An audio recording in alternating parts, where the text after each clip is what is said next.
ఒక పక్కా భవనం ఉంది. అంతా కన్‌స్ట్రక్షన్ చక్కగా అందరం ఉంటున్నాం. ఒక మేధావి వచ్చాడు.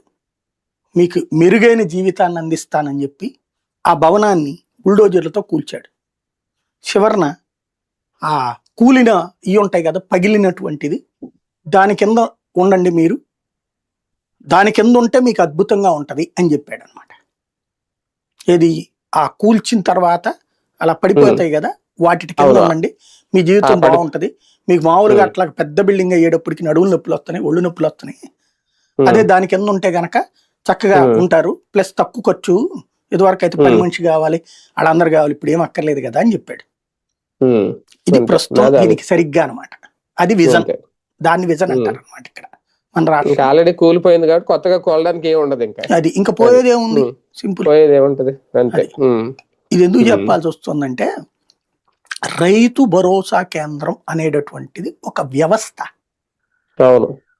అది ప్రారంభ దశ నుంచి మధ్య దశ దాకా వచ్చింది. ప్రారంభ దశ పెట్టారు. ఓ మనిషిని పెట్టారు. వాళ్ళు విత్తనాలకు సంబంధించి స్లిప్ ఇచ్చేవాళ్ళు. ఎరువులకు సంబంధించి స్లిప్ ఇచ్చేవాళ్ళు. అవును. షాపులోళ్ళందరి దగ్గర అయ్యుండి తీసుకెళ్తే ఇచ్చేసేవాళ్ళు. అవును. సబ్సిడీ డబ్బులు ప్రభుత్వం వాళ్ళకి వేసేసేది. వాళ్ళ అకౌంట్లో వేసేది. సింపుల్ గా అయిపోయింది అక్కడ కదా. దాన్ని అది ఫస్ట్ ఫేజ్.